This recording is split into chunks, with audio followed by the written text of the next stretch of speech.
y a ver quién está.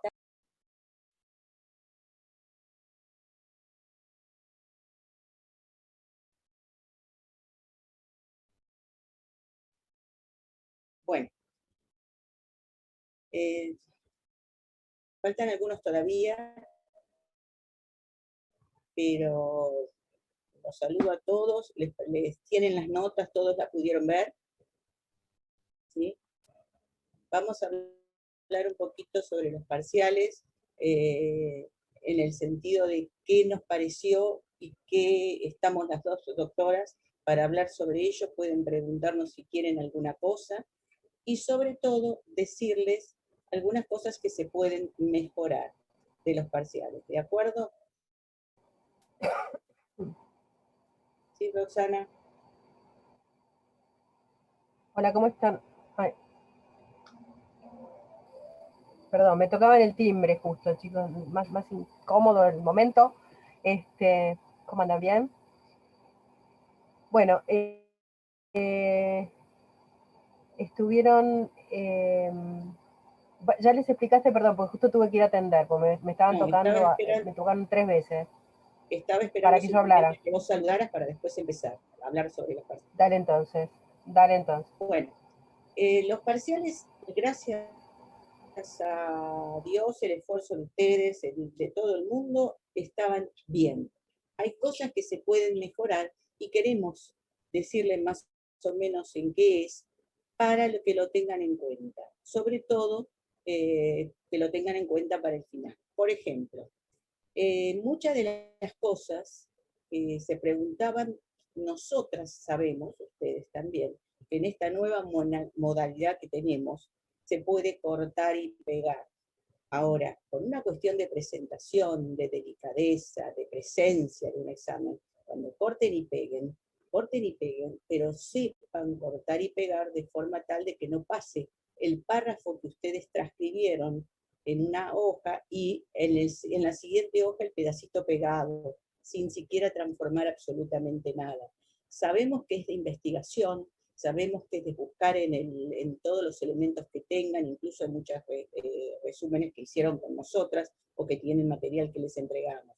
Pero la presentación también influye en cualquier respuesta, en cualquier presencia que tengan en cualquier reunión. Entonces, cuando corten y pegan, sepan cómo mejorar esa presentación y cómo adaptarlo también al lenguaje de ustedes, porque no es simplemente un copy-paste que algún día les puedan decir que los derechos intelectuales son de otros y tener una investigación o una penalización por eso. ¿Me explico lo que quise decir? Les digo que hay programas que pueden detectar, te digo, en todas las investigaciones, todos los párrafos copiados que no son citados. Así que acostúmbrense o a citarlo, o bueno, en este caso, que lo permitía la modalidad, a, como dice, adecuarlo con la misma letra, con el mismo formato, sin letras, sin palabras pegadas, pues si no, es como que realmente queda horrible leerlo así, y bueno, y es un aprendizaje más que tienen que hacer, ¿sí? Hay uno de los exámenes que recuerdo que tiene excelente el examen, no bien, excelente, ya les dije, no nos importaba tanto a Roxana como a mí si tenían que investigar y traerlo desde otro lado, copiar y pegar, porque en realidad todos nos valemos de la información o el conocimiento que hacen otros autores, sea que fuera. Pero la elaboración personal es necesaria. Yo la felicito, es más, le pusimos un 10, pero no solamente ese parcial se notó que tuvo en cuenta de lo que piensan otros autores, los contenidos de las respuestas que eran, sino que además lo tipió. ¿Y por qué digo esto? Y me refiero específicamente a eso. Porque ese examen tenía muchos errores de ortografía por tipear. Y es más, yo en una de las correcciones que hice, me las resaltaba en colorado, porque pensé que eran 1, 2 y eran más de 1, 2, pero se notaba por la velocidad que escribía, que la tenía, o no sé si lo copió o lo memorizó y lo transcribió, pero sí se notaba elaboración personal, y eso era muy valorable, y por eso, aún con esos errores, la calificación fue excelente. Sin perjuicio de lo cual, también lo digo, tienen que releer lo que escriben. No puede ser que lo copien y listo, ya está, esto está correcto. Yo sé que los corre a veces el tiempo, pero nosotros le dimos el tiempo realmente suficiente para las contestaciones, porque era todo material dado en clase. Había una sola pregunta que era de elaboración para poder analizar en otro texto lo que sucedía, que se parece un poco a lo que ustedes hacen en traductorado. Es decir, en traductorado ustedes le dan un texto y con sus diccionarios y más el material que ustedes tienen como recurso que ya incorporaron por aprendizaje, tienen que hacer una traducción, a veces en simultánea, a veces por lectura, a veces por oída, pero la hacen. Bueno, acá tenían que investigar simplemente leyendo un texto cuáles eran los puntos similares, me estoy refiriendo a la Constitución de Chile, cuáles eran los puntos similares o no a nuestro sistema jurídico. Y se buscó una constitución bastante similar, es decir, se buscó una en el mismo idioma, se buscó una que se les dio el recurso para que sepan exactamente dónde estaba, a los efectos que pudieran poner, por ejemplo, Chile se trata de una república unitaria. Y por ahí me ponían la palabra unitaria nada más, y no la república democrática. Entonces, unitaria sola no es el concepto, es república unitaria democrática. Por otro lado, por ejemplo, cuando se referían al control constitucional, la pregunta era, ¿qué autoridad la realiza? ¿Y cómo se realiza? Entonces, por ejemplo, era en Chile hay un tribunal constitucional, el control que se realiza lo respondieron como control concentrado, y lo que no, ya creyeron que con esa palabra sola era, y no, el mismo artículo que trata las atribuciones del control constitucional, les dice, las atribuciones del control constitucional son de tal manera. ¿Qué significaba eso? La diferencia con Argentina.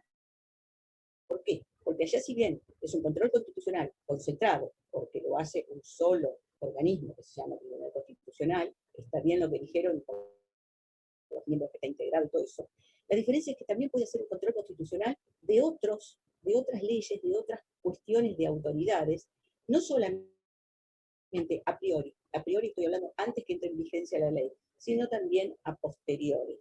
Y específicamente hay un artículo, creo que es ahora lo voy a mirar porque lo tengo, pero es el 93, o a lo sumo el 94 de la Constitución de Chile, que les decía el cómo y la forma. Entonces, algunos lo contestaron completa la pregunta, y otros simplemente pusieron el Tribunal Constitucional es concentrado.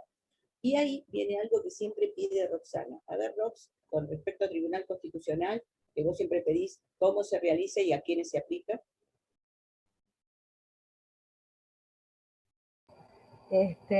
Bueno, lo que contestaron muy bien varios es que se realiza, digamos, el difuso y el concentrado. La diferencia entre el difuso y el concentrado, porque ya también comparar con Argentina, que la mayoría lo tiene bien, porque aparte insistimos bastante durante las clases, los trabajos prácticos, que era un concentrado, que era un difuso.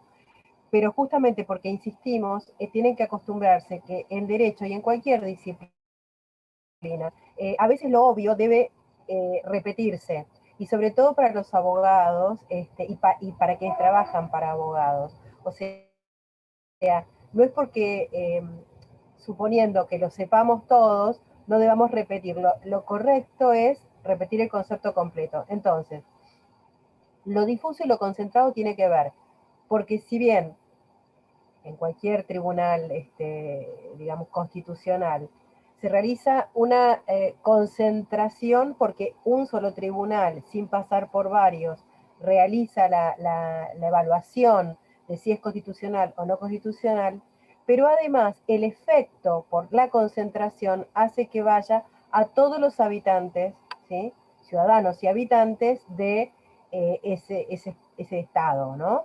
Entonces, es concentrado doble, porque lo realiza un solo tribunal y porque el efecto concentradamente de una sola vez se aplica a todos. En cambio, el difuso es difuso doblemente, porque cada justiciable, cada persona que quiere requerir a la autoridad judicial que defina si una ley es constitucional o anticonstitucional, lo puede pedir a cualquier juez, que está bien, cuya última instancia siempre es la Corte, porque va subiendo recursivamente. Imagínense que el demandado o el actor, según como salga la resolución a favor o en contra, van reclamando al Tribunal Superior hasta que llegan a la Corte. Entonces, la última instancia de evaluación es la Corte, pero como un cono de sombra o de luz, mejor dicho, llega, digamos, la luz llegaría solamente para las personas que estuvieron involucradas, persona pública, en general es un Estado o la administración pública, quien es revisada o por sus actos o por las leyes constitucionales o inconstitucionales, y la persona individual que pide. Juan, Pedro, María hacen 3 juicios contra el Estado Nacional, contra el Estado Provincial o lo que sea, y esa resolución es difusa porque la piden a varios jueces, pero además es difusa porque se aplica como esa lámpara de Carrió a esa circunstancia, a ese juicio. Y no puede ser solicitada sin hacer un juicio, ¿sí? Por otro habitante, ¿sí?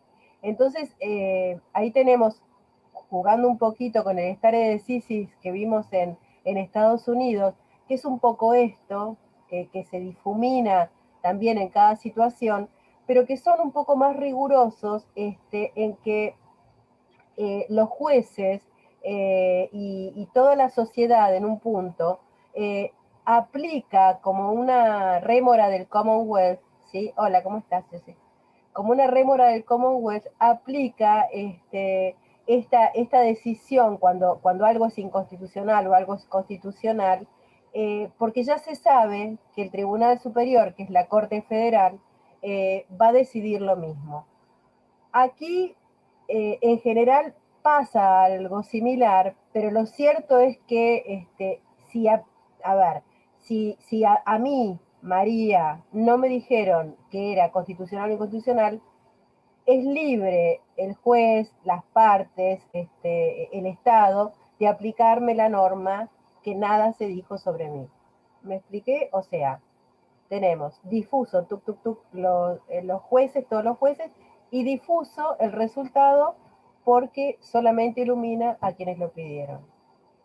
Ese es exactamente los dos efectos del concentrado y el difuso. Bueno, ¿se entendió? ¿Se entendió? ¿Alguna pregunta sobre esto? Bueno, seguimos.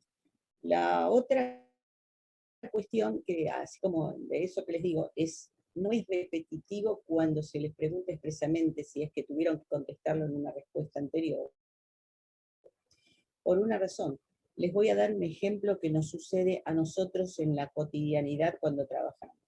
Cuando estamos en un acta, y hablo de acta porque ustedes están habituados a tener que traducir poderes y actas, a veces en un acta, por ejemplo, cuando se le toma un acta de declaración a un testigo, se le pregunta en la pregunta 2 algo y lo responde.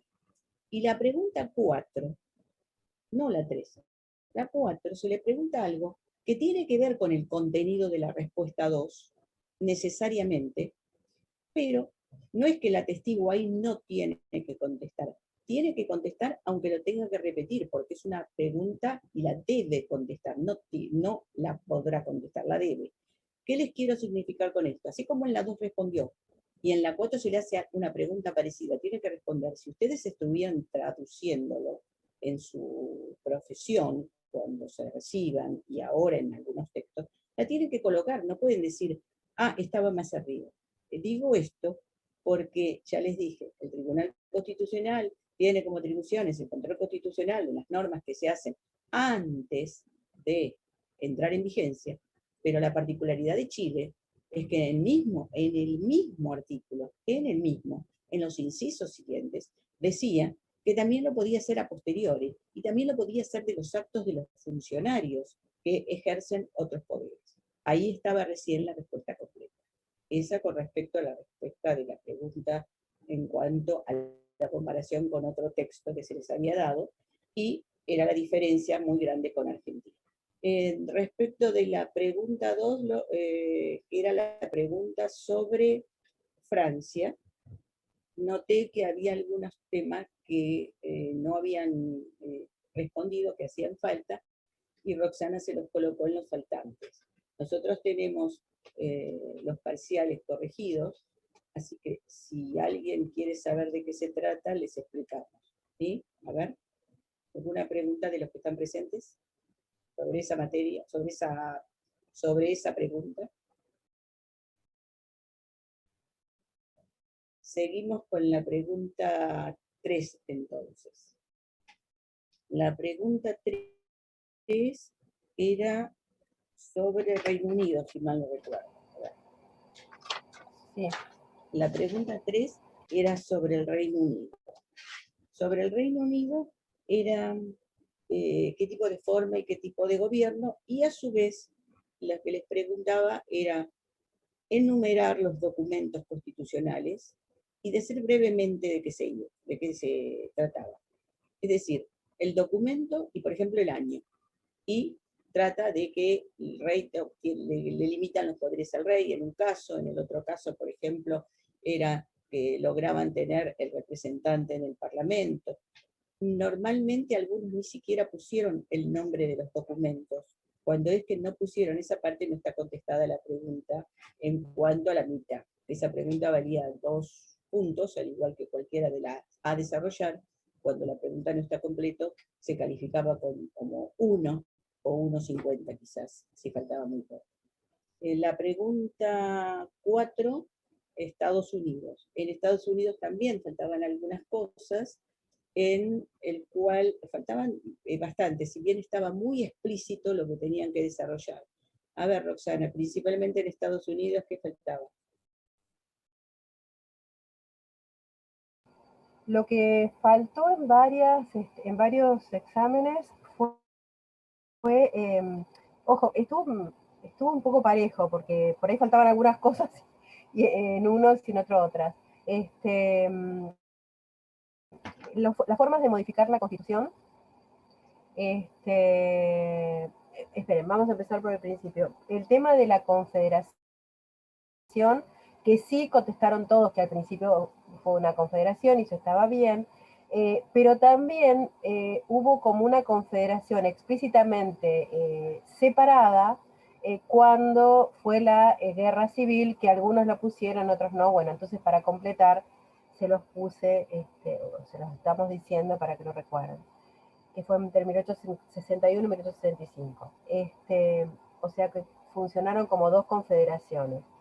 Bien, luego, las causales de por qué se generó la potencia económica, las dijeron que era principalmente el tema de vender armas en la Segunda Guerra después de la Gran Depresión, sin perjuicio de que algunos también mencionaron que toda la parte de cultivos al comienzo de la vida de Estados Unidos también la habían generado como una potencia, o como un inicio de potencia. Bueno, y después las otras preguntas tenían que ver con las modificaciones constitucionales y la, digamos, comparación con Argentina. Algunos no contestaron que es por asamblea constituyente, que eso es correcto. Y otros no contestaron el tema de las enmiendas, porque tienen como una doble modalidad de modificación. Una es por asamblea constituyente con 2/3 de todos los... la mayoría lo puso, pero bueno, pero como le faltó una parte o la otra, lo repetimos. Con los 2/3 de todos los poderes legislativos de todos los estados, esa es la Asamblea Constituyente. O sea, requiere una mayoría agravada para una modificación completa o más agravada también de una constitución rígida, como ustedes dijeron. que está bien, igual que la nuestra. Ahora bien, están las enmiendas, que ya las sabemos, las vimos, las recuerdan, aparte las conocen por todos los medios fílmicos y por todo el estudio que han hecho en la carrera, que son 27, son modificaciones pequeñas que solamente requieren los 2/3 del Poder Legislativo Federal. Bueno, digo, repito porque algunos dijeron una y por ahí no dijeron la otra.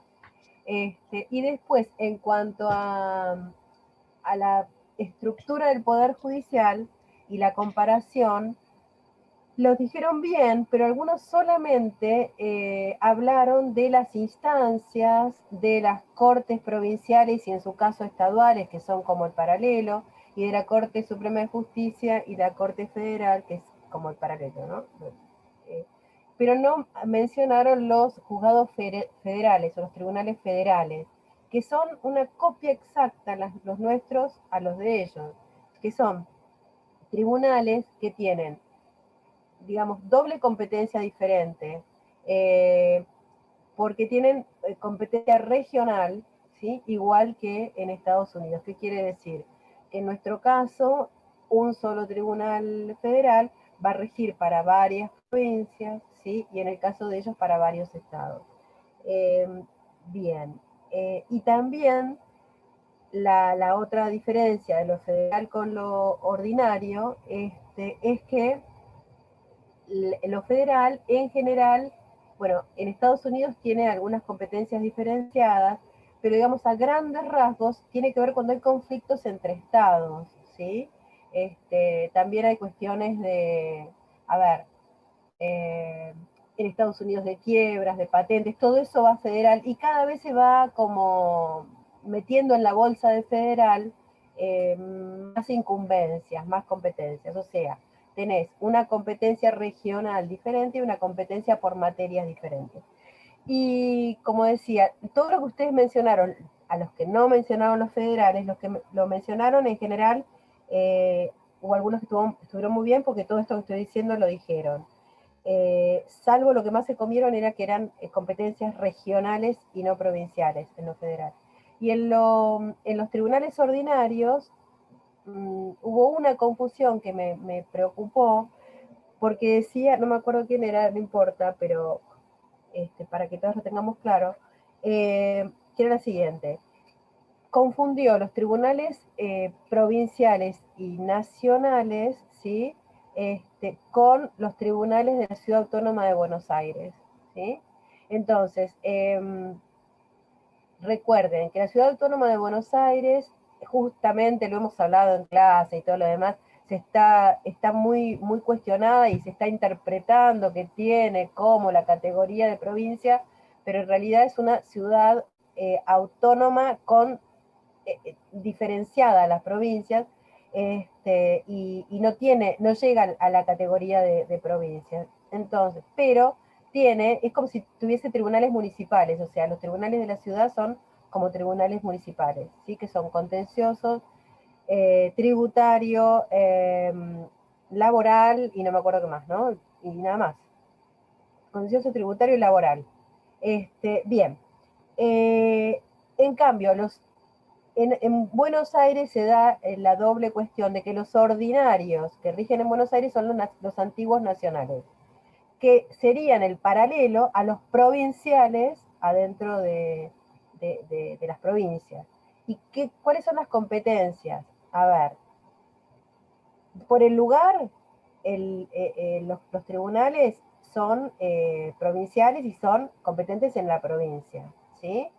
En el caso de la ciudad autónoma, los nacionales son competentes en la ciudad autónoma, perdón, y los pequeños municipales, los contenciosos administrativos, también, para algunos temas, son específicos del municipio con más categoría de provincia que es la ciudad autónoma. Es complejo, yo lo sé, pero bueno. Y las materias, ahora te dejo para. Las materias, en los ordinarios son civil, comercial, laboral, penal, ¿sí? Que no tienen nada que ver con los federales, que son conflictos entre estados provinciales. Sí. Sí, Lili. Esto que les está explicando es fundamental que lo entiendan, simplemente de la división, como Roxana les dijo, la división para la comparación con otros países, porque para nosotros lo dividimos en nacionales y provinciales. Lo que más cuesta entender es que se llamó nacionales, las civiles, comerciales y todo, pero ubicados, por ejemplo, en el ámbito de la capital federal.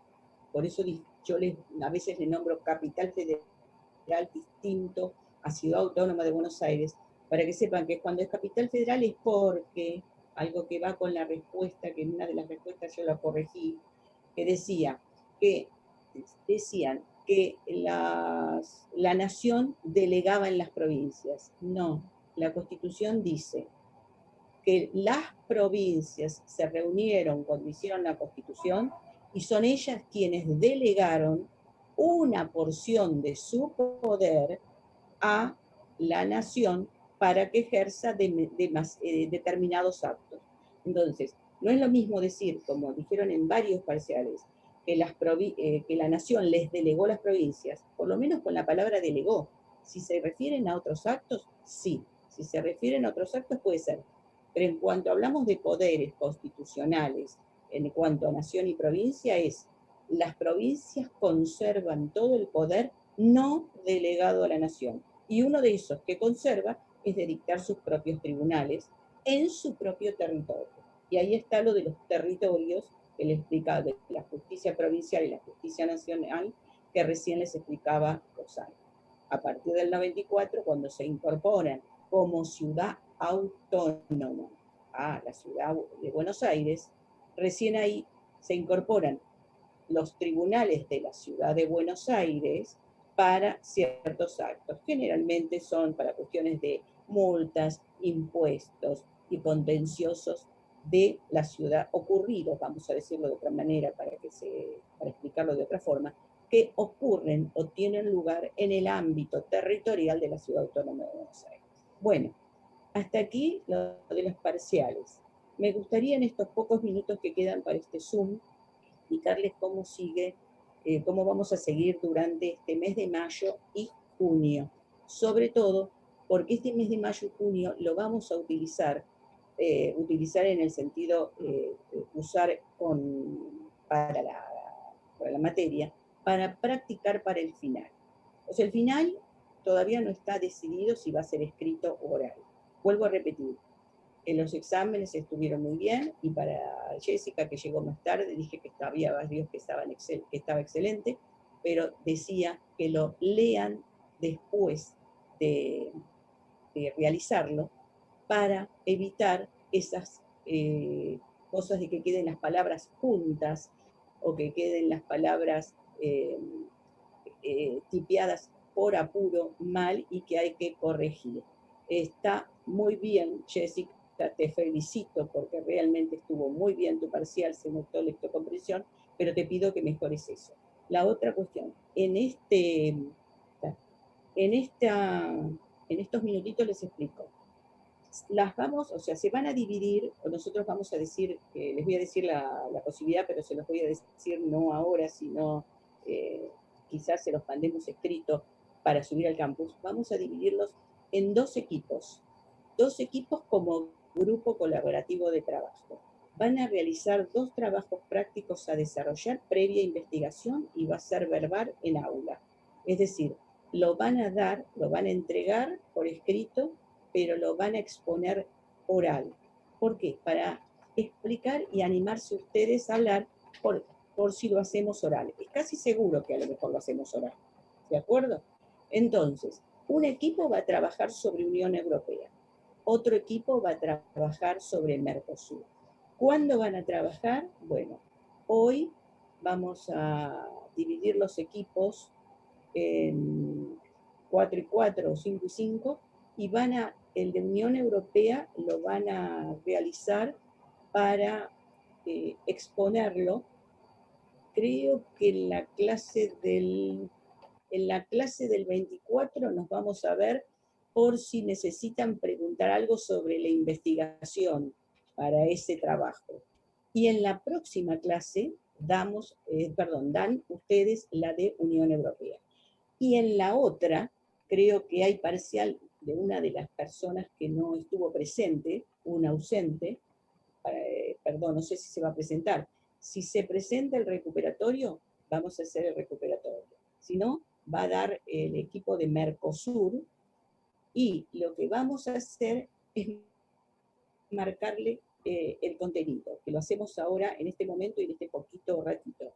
¿Cuál es el contenido? Pueden hacer un PowerPoint, puede que lo pueden compartir después con compartir pantalla.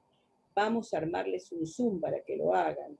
Lo que sí tienen que hablar todas, pueden tener el material en soporte papel que quieran para decirlo y explicárselos a los compañeros y a nosotras, pero la idea es que puedan hablarlo para explicarlo en la clase, independientemente del material en soporte digital que puedan enviar, que se va a tener en cuenta para el final. Ambos trabajos los vamos a calificar como, con la calificación y tener en cuenta como nota de concepto, como estamos haciendo con los demás.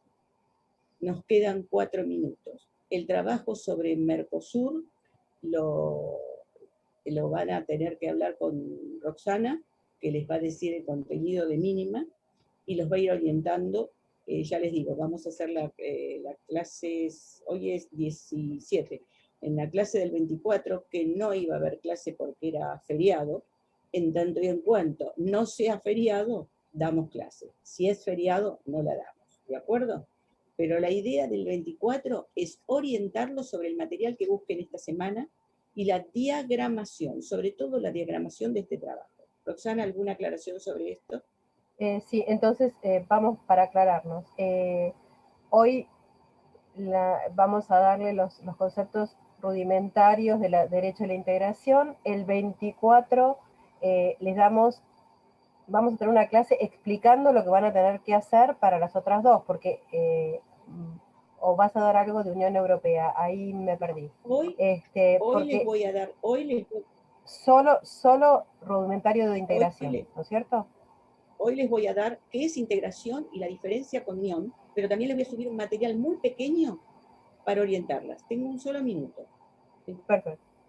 Entonces, Bueno, ese perfecto. material pequeño va hoy. El lunes que viene, sobre eso y sobre lo que estamos ya hablando, nos van a proponer Perfecto. su forma de trabajar para Unión Europea un equipo y para Mercosur en el otro. Perfecto. Ahora, en el otro Zoom, dividimos los equipos, o sea, divido los equipos y les digo integración. Y la semana que viene hacemos una primera parte sobre Unión Europea y una segunda reunión que le hace Roxana, si es que puede, ¿podés? Sí, puedo. La segunda reunión vos con Mercosur, para orientarlas. Simplemente para orientarlas, no les vamos a decir el material, lo van a investigar ustedes. Perfecto. Y después, en la otra clase, ustedes lo exponen y lo traen como material para aportarlo al grupo total del aula. Y ese material, por supuesto, se tiene en cuenta también para el final, porque Unión Europea, Mercosur, Integración y Unión Ganadera entran para el final. ¿Alguna otra pregunta que se corta el Zoom? Si no, ya nos vemos en 15. A mí me da 2 minutos acá todavía. Dale, bueno. ¿A vos te da uno? Bueno, a mí me da 2 minutos 23. Tenemos que acomodar también el cuadro colaborativo de Commonwealth, que ahora en todo caso lo miramos con Ili en la primera parte del otro y verificamos bien las fechas que tenemos clase y dependiendo si se presenta o no al recuperatorio. Pero vamos a tener tiempo, con lo cual les voy a dar también en la clase del 24 de dónde van a sacar los elementos para hacer el cuadro colaborativo. En un caso los vamos a escuchar y en el otro caso los voy a leer y los vamos a escuchar también porque nos van a ir contando esta comparación de sistemas políticos y jurídicos de algunas naciones y estados del Commonwealth. Ahora sí, tenemos 1 minuto 33, si querés entramos en la próxima. Listo, nos vamos todos, yo me voy a tomar un desayunito y seguimos todos dentro de 15 minutos. Gracias. Bueno.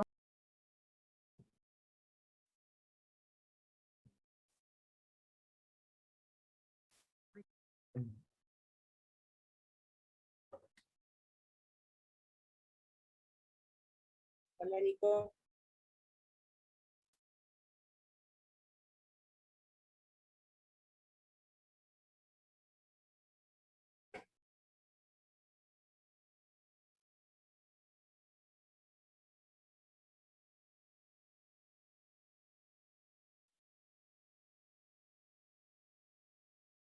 Están todavía entrando algunas.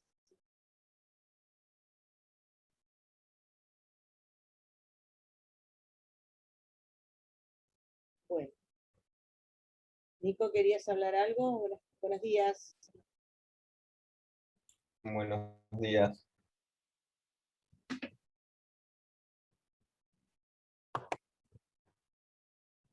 Después habla un poquito con las chicas, que te cuenten un poquito los comentarios de los parciales que hubo en el primer encuentro. Me parecía que no estabas en el primer.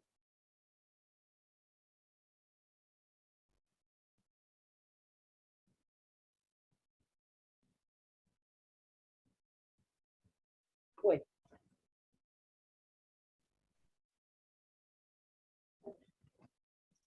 tienen en el chat, les pido que lo lean ahora,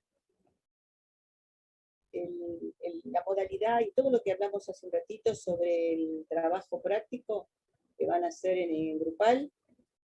Entonces, vayan leyendo ahora, que es un poco lo que les dije lo que les dijimos en la primera parte. Leanlo todo y tienen las fechas y todo.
Bueno, ¿lo leyeron todo esto?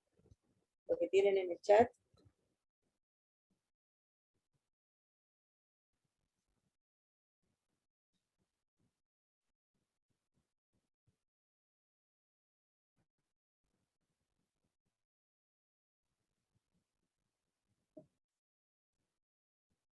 Considerando seguimos.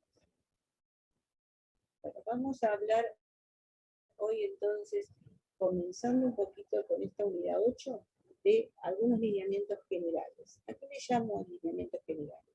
A algo que existe y sobre el cual van a ustedes a trabajar cuando hablen sobre Comunidad Europea y sobre Mercosur. ¿Qué es esto de que varios países se reúnan o unan algún objetivo o muchos objetivos comunes para realizar ya sea mejoras e intereses económicos o otro tipo de objetivo común en los cuales se ponen de acuerdo a nivel internacional? En el aula les subimos un artículo que es de Rimoldi y de Latvan sobre el derecho de la integración y el derecho constitucional americano. Lo que les subí es la primera parte, es decir, ¿qué es esto de las relaciones entre los estados y cuándo hay normas aplicables a todos esos estados que se reúnen o no? ¿Por qué? porque normas de derecho común o de derecho internacional, las de derecho común ya las vimos durante el aula, eran las que se aplican en la vida ordinaria de todos los pueblos, o después llamados ciudades o países. Pero a partir de la Segunda Guerra Mundial, cuando ha terminado la Segunda Guerra Mundial, se ha instaurado la necesidad de legislar pautas para las interrelaciones entre los países. Esas pautas, esas normas que son ley para esos países, llevaron a que muchos de ellos se reunieran, por ejemplo, en las Naciones Unidas. Todo esto a partir del término de la Segunda Guerra Mundial. Pero esos temas son materia de la asignatura Derecho Internacional Público.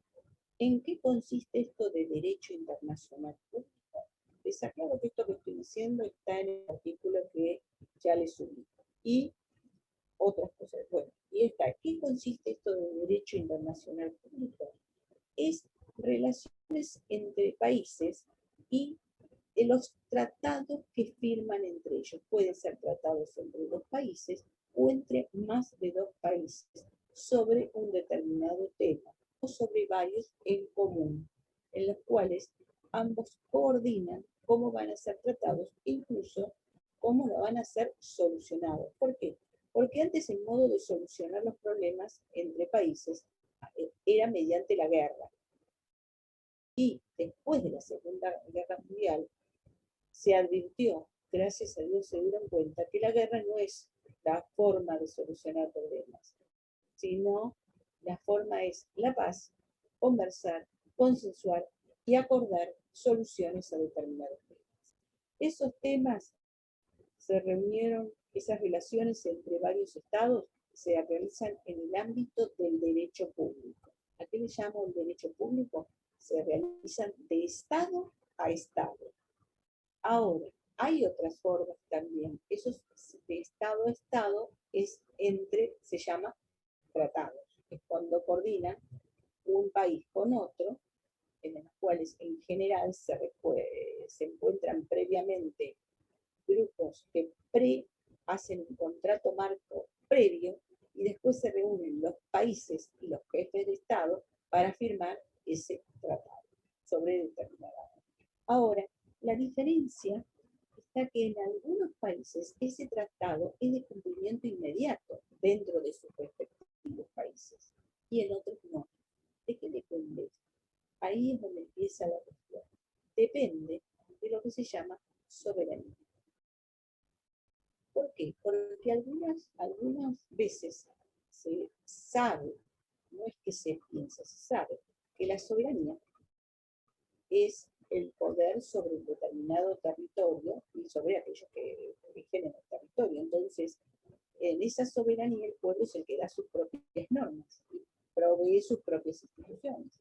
Pero en esto de los tratados, a veces el mismo tratado establece instituciones para regular esa nueva norma que tiene influencia en el derecho interno de cada país. Entonces, ¿cómo incide ese tratado en respecto a los que viven en un país? Hay naciones en las cuales se exige por la propia Constitución que sea ese tratado aprobado por el Congreso y ratificado luego. Hay otros que no, que dicen que puede hacerse en determinadas normas de esos tratados, pueden ser aplicados por ley.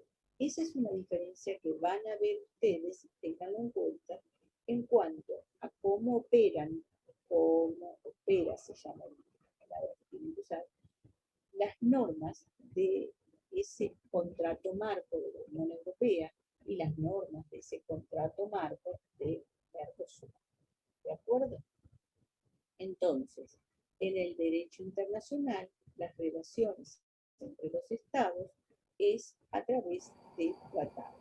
Esto después de la Segunda Guerra Mundial, que vieron que era mejor la paz y la coordinación en vez de la guerra. Bueno, la otra cuestión que hay que hablar es cómo operan esas normas en algo que se llamó después derecho supranacional. ¿Y qué es derecho supranacional? Bueno, con esto de la hegemonía de ciertos países a nivel mundial, esos países que tienen mayor poder, poder no porque se lo hayan dado o porque lo hayan consensuado, sino el poder muchas veces es económico de imponerle a otros países una cierta política o una cierta necesidad de comprar determinados productos porque otros no se los venden. Entonces, esas normas hacen que ese derecho impuesto afecte las comunidades en las cuales haya surgido. Y entonces hay que regular, o hubo que regular, mejor dicho, no, hubo que regular y establecer ciertas normas comunes que tienen incidencia en los países. Frente a esa hegemonía política o esa hegemonía económica de unos países sobre otros, se creó y se planteó la necesidad de ver qué es esto de la integración. ¿Qué es esto de la integración? ¿Por qué? Porque esa conjunción de normas que son obligatorias en el ámbito público para para dos o más países, que muchas veces se llama tratado cuando es entre dos o más estados, requiere a veces una aprobación del Congreso, pero a veces influye sobre la organización de esos países, incluso afectándolo. Ya les dije, algunos pueden necesitar aprobación previa por parte de su parlamento, de su Congreso, y otras tienen vigencia inmediata sin la aprobación de ese Estado. ¿Cómo se llaman las partes de un tratado? ¿Cómo se llaman? ¿Cuál es el nombre que se llaman las partes que firman un tratado en el derecho internacional entre países? Se llama Estado miembro. O sea, a esas personas se les llama Estado miembro. Son personas jurídicas. ¿Qué tipo de personas jurídicas? Bueno, personas jurídicas de derecho público. Así que las personas jurídicas de derecho privado son las sociedades, las asociaciones civiles, las fundaciones. Bueno, cuando se habla de los estados, tenemos personas de derecho público. Personas de derecho público. ¿Cuáles son? En el caso de Argentina, el Estado Nacional es una persona de derecho público. Los estados provinciales y el Estado de la Ciudad Autónoma de Buenos Aires como ciudad autónoma también. Entonces, esos estados se interrelacionan, a veces firmando tratados internacionales.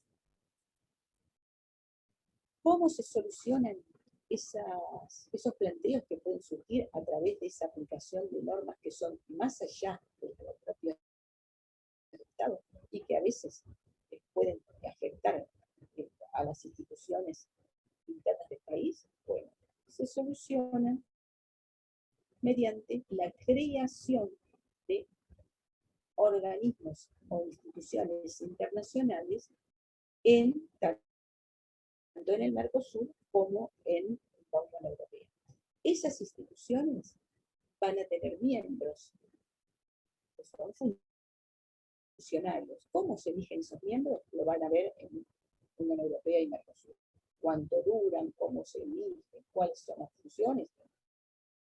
Ese es el contenido de Unión Europea y Mercosur. Además de, por supuesto, los antecedentes históricos de formación y también de cómo se eligen cuáles son las instituciones que van a decidir por esa unión de países en el formato del contrato marco que hayan elegido. Otra de las cosas que vamos a hablar para diferenciar en este encuentro de hoy, es que antes de llegar a esa unión que hoy en día podemos conocer de países que tienen no solamente objetivos comerciales, sino políticos, de continuación, de ayuda, incluso de compra, Esto antes empezó simplemente con uniones, es otra cosa, pero uniones aduaneras. En realidad son como tratados de comercio. Se dio especialmente estableciendo, por ejemplo, entre dos o más países, uniones de libre comercio. Y ese libre comercio establecía, o establecen, porque aún existen, políticas comerciales comunes de esos estados que componen esa unión hacia otros que no son miembros de esa unión, sin perjuicio de algunas reservas que se guardan ciertos miembros al firmar ese tratado. Es decir, cuando firman ese tratado comercial, a veces establecen eliminación de impuestos o de barreras arancelarias para los países miembros, que sí aplican para los externos a ese grupo. Y a veces hacen reserva de que determinado producto o determinada cuestión no está incluida. Son facultades por la soberanía que cada país tiene en su derecho interno. Es decir, cuando hablamos de derecho internacional, de uniones, tenemos que saber que no solamente estamos viendo cómo juega el derecho interno de cada país, es decir, establece su constitución y sus normas de derecho público respecto a su soberanía y a su poder dentro de su país con respecto a terceros, sino también cómo y qué parte están dispuestos a consensuar sobre cuál van a aunar objetivos en pos de un bien común de esa unión. Hay ejemplos, por ejemplo, de uniones que se hicieron para establecer tarifas comunes, como por ejemplo en Mercosur, cuando empezó todo esto al principio, o por ejemplo en África. Algunos países de África se unieron en pos de tratar de lograr un mayor empoderamiento para lograr mejores tarifas o mejores para vender sus productos. Ahora, ¿qué es esto de las uniones? También a veces se establece la posibilidad simplemente de traslado de mercaderías de un país a otro sin pagar aranceles o sin existir trabas arancelarias. Entonces, ¿qué es esto de la unión? Es cuando se fijan objetivos que pueden ser impositivos, pueden ser simplemente comerciales, pueden ser para mejorar su posición frente al mundo por el lugar territorial físico en el cual está instalado. Depende de muchas cosas. Otro simplemente puede ser para la libre circulación de personas o mercaderías. Otro simplemente para eximir de aranceles aduaneros a los países miembros. Entonces, hay ciertos vocablos que se van a incorporar ahora como tratados, convenios marcos, unión, objetivos, instituciones comunes. Vamos a ver, o lo van a ver en el trabajo de investigación que van a tener que hacer, que hay instituciones a la manera de el ejercicio de las gestiones, a la manera como si fuera en los países en el derecho interno poder ejecutivo. Bueno, en el ámbito de Unión Europea y Comunidad Europea, hay alguien que se va a encargar de gestionar, pero también va a haber funcionarios, representantes de cada país, que van a hacer como si fuera el Parlamento, como si fuera un Congreso, es decir, van a elegir y legislar normas que van a ser aplicables a ese contrato, a ese tratado marco que hizo esa unión. Y también se establecen normas de solución de conflictos en el caso que hubiera, no solamente respecto a la elección, sino respecto a la aplicación de las normas internas. ¿A qué le llamo normas internas? ¿A qué se le llaman normas internas? a las normas de cada país, porque hay países que colocan a ese derecho internacional en el cual participan como miembro arriba de su constitución. Otros con la jerarquía del mismo nivel que la constitución. Y otros que primero se aplica su derecho interno y en aquello que no sea contrario a su derecho interno son las normas aplicables de ese tratado de unión entre países. Estas diferencias van a ser disímiles dependiendo no solamente del tratado marco, del tratado de unión en sí, sino también dependiendo si se hicieron reservas o si se hicieron objeciones u observaciones.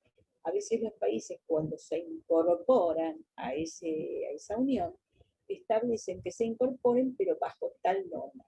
Esas son unas reservas que hacen que para ese país, para determinado país, tal o cual arancel o tal o cual pacto respecto a una cláusula específica no se va a aplicar.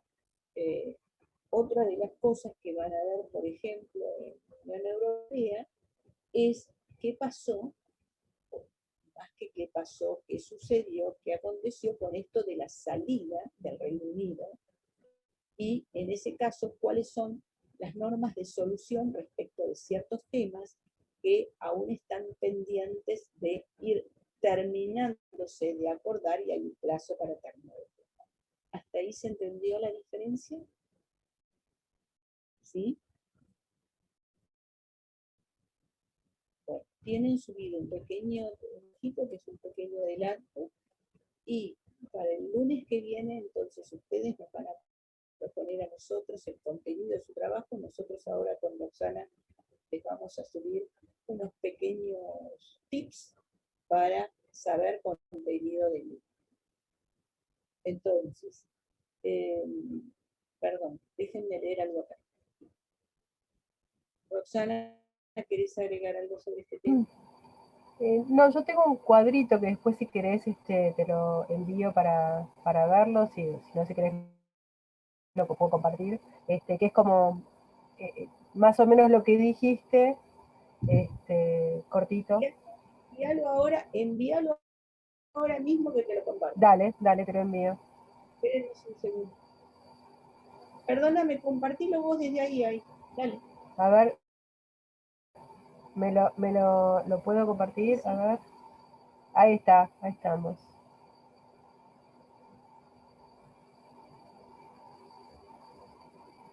Bueno, no sé si están viendo. Sí.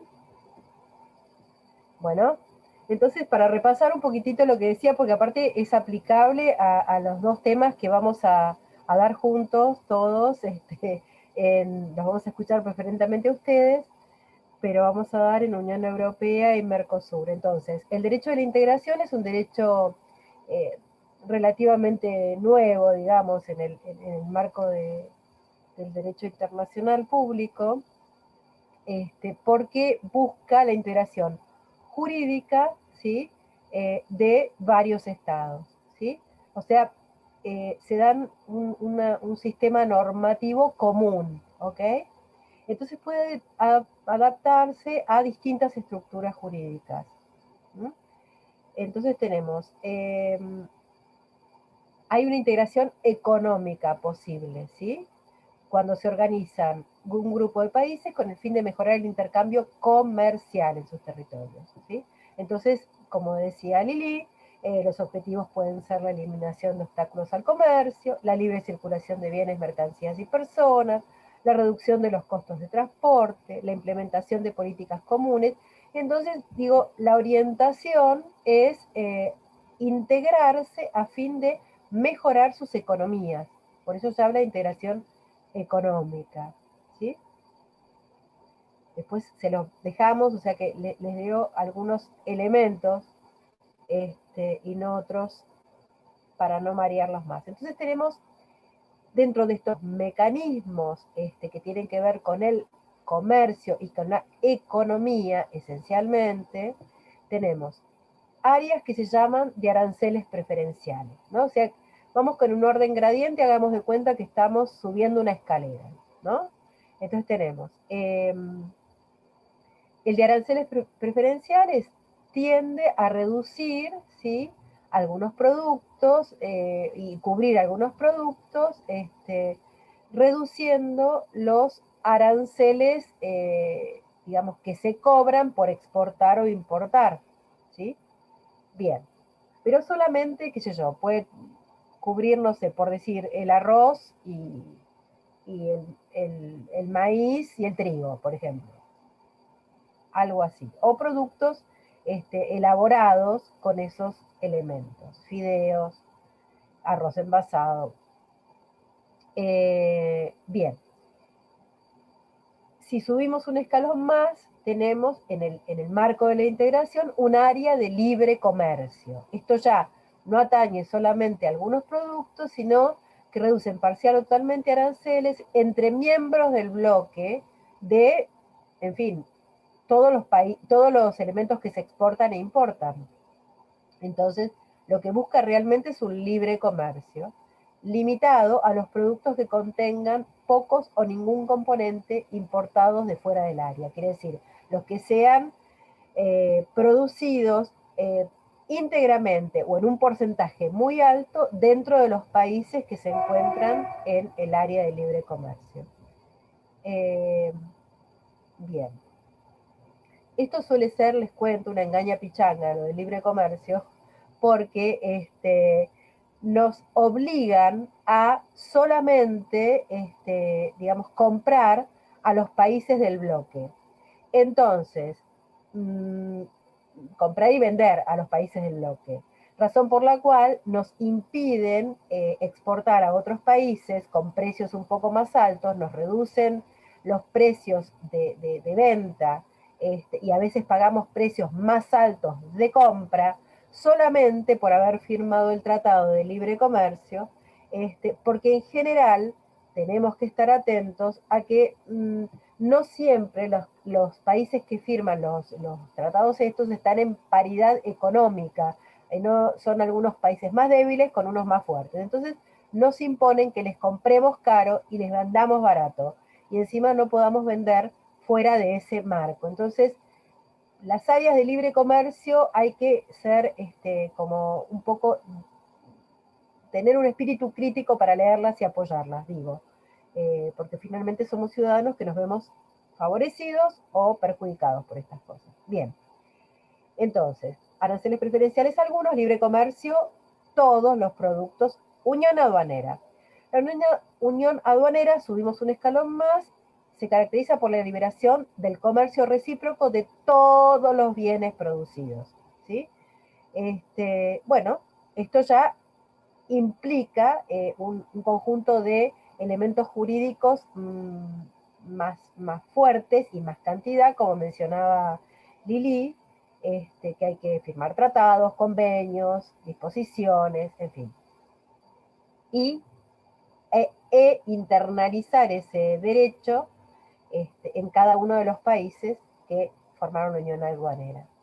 Finalmente, seguimos subiendo la escalera y encontramos el mercado común, que es lo que tenemos en el Mercosur, que tenemos no tan solo, digamos, una especie de unión aduanera, sino que tenemos libre circulación de bienes, de servicios, tenemos aranceles exteriores comunes para exportar a otros mercados, tenemos, digamos, ven que es como más, se va como perfeccionando, es más libre, es mejor, beneficia realmente de forma económica más a los que lo integran, no los deja tan cautivos. Después armonizamos las políticas nacionales para garantizar una movilidad de trabajo, de capital, educativa también, ¿sí? A medida que vamos subiendo. Y después llegamos a lo que es digamos, el paradigma de la Unión Europea, que es la Unión Económica, que pasó por todos esos, o varios de esos estadios, a veces el mercado, el libre mercado, como dijimos acá, perdón, el área de libre comercio no, pero va ascendiendo y logrando una mayor unificación, más que unificación, integración. Yo la graficaría con manos así que se unen y se integran y se tejen, digamos, dedos que se tejen. Entonces tenemos un mercado común, una moneda única, armonización de políticas públicas y económicas muy fuerte, ¿sí? En materia de salud, de educación, de recursos naturales, de protección ambiental, de recursos naturales compartidos, ¿sí?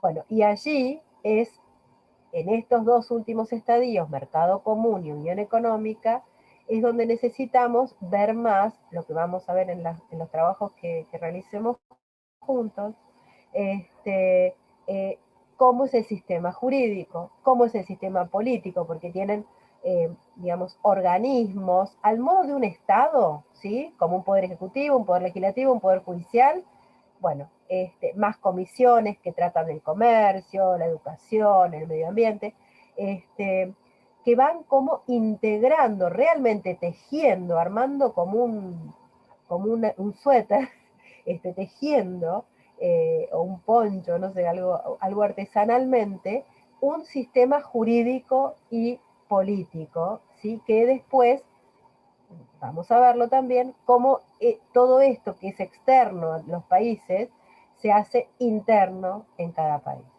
¿sí? Y se llama en general un modelo supranacional, jurídico supranacional, y un modelo político supranacional, porque está por encima de los estados que lo forman. Bueno, era un poco esto para completar, porque realmente es un fenómeno muy interesante el de la integración, porque nos empodera regionalmente en general, ¿sí? Ah, bueno, este es un resumencito y ya. Bueno, como para que tuviéramos esto, después se los comparto. Bueno, hasta acá todo lo que, un adelanto y una síntesis de todo lo que va a contener como marco, digamos, de esto de Unión Europea y Mercosur. Y nos quedan menos de 6 minutitos, se los dejo, cosa de que ustedes puedan armar el grupo. Nos vemos el lunes que viene. En la primera parte trataremos quiénes van a estar con Unión Europea, y en el segundo con Roxana quiénes van a estar con Mercosur. Lo que sí les pido es que vayan proponiendo cuál va a ser el contenido, qué material de investigación tuvieron. Esos son los que nos traen para el próximo lunes. ¿De acuerdo? ¿Se entendió? Bueno, los dejamos y muchas gracias. La clase dentro de un rato va a estar subida por si alguno llegó tarde o no estuvo presente. ¿Está bien? Chao. Chao, gracias. Buenas